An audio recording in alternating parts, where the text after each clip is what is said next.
भाजपचे प्रदेशाध्यक्ष आपल्याला येऊन भेटून गेले, काय औचित्य, काय निमित्त?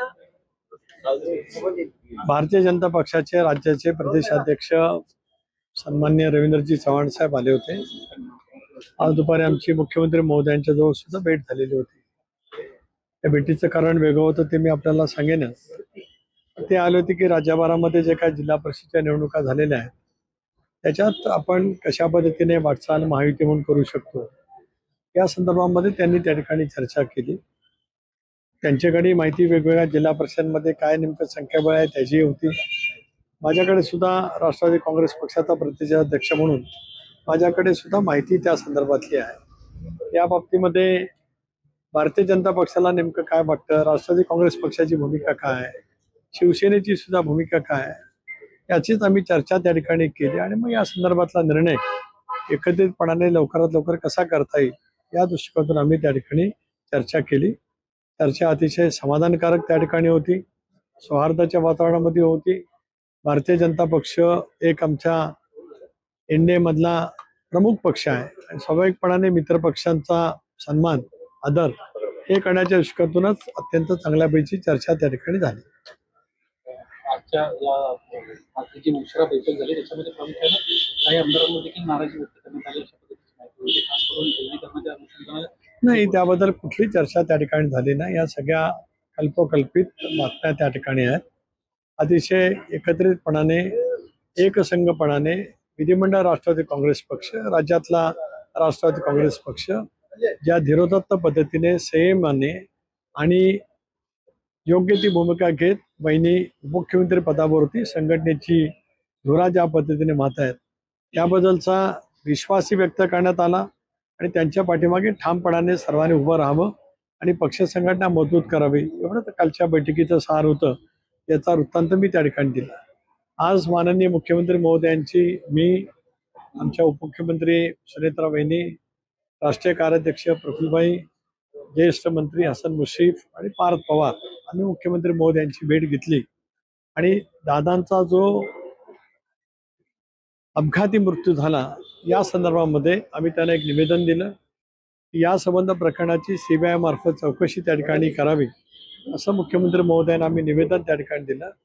मुख्यमंत्र्यांनी आम्हाला आश्वस्त केलं की उद्या केंद्रीय गृहमंत्र्यांच्याकडे राज्य सरकारच्याकडनं या संदर्भामध्ये पत्रव्यवहार केला जाईल आणि ही सगळी चौकशी राष्ट्रवादी काँग्रेस पक्ष सीबीआयच्या मार्फत जी काय करू इच्छित आहे त्या संदर्भात त्यांच्याकडनं मुख्यमंत्री या नात्याने पावलं उचलली जाणार आहे. तर एक चर्चा अशी आहे की सीबीआय पेक्षा सुद्धा की त्यांच्याशी संबंधित जे यंत्रणा आहे कारण हवाई उड्डाण संबंधित त्या यंत्रणेने प्रामुख्याने चौकशी केली पाहिजे. तसंही जगभरामध्ये जे काही बेस्ट ऑफ बेस्ट कंपनी आहेत या संदर्भात त्यांची मदत घ्यावी असं काही आपण सजेशन दिलं. एक तर नक्कीच आहे, वारंवार आम्ही या बाबतीमध्ये बोलत आलो.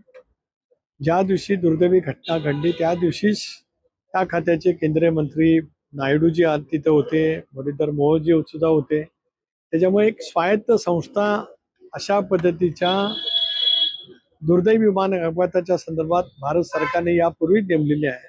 त्या स्वायत्त यंत्रणेने तपास त्या ठिकाणी सुरू केल्याचं त्यांनी त्या ठिकाणी घोषित केलं. मुख्यमंत्री महोदयांनी सुद्धा सीआयडीच्या मार्फत तपास करावा असं सुद्धा त्या ठिकाणी आदेश दिलेले आहेत. हे आहे त्याच्यामुळे स्वायत्त यंत्रणाही तपास करेल, पण सीबीआय तपास करत असताना आणखीन व्यापकतेने तपास त्या ठिकाणी होऊ शकतो.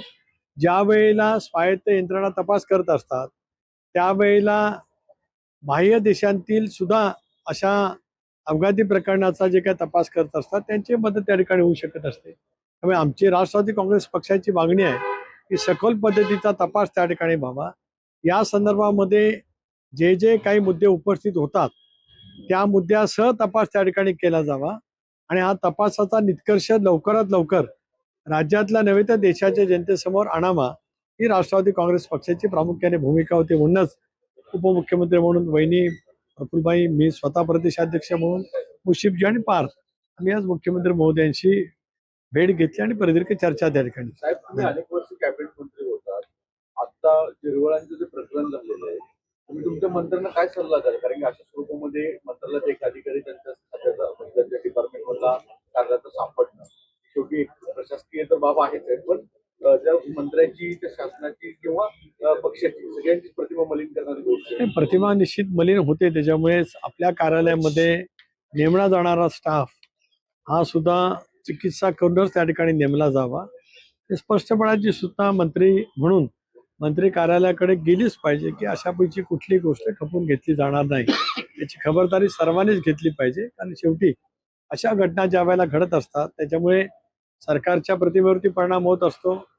त्या मंत्र्यांच्या अखत्यारीमध्ये ती बाब येते, त्यांच्याही प्रतिमेवरती परिणाम त्या ठिकाणी होत असतो. या दृष्टिकोनातून आम्ही त्यांच्याशी चर्चा केलेली आहे आणि इतरही सर्वांनाच त्या पद्धतीच्या सुद्धा दिलेल्या आहेत. धन्यवाद. एकीकडे म्हणजे अल्पसंख्याक खात्याचा पण विषय सध्या चर्चेत आहे.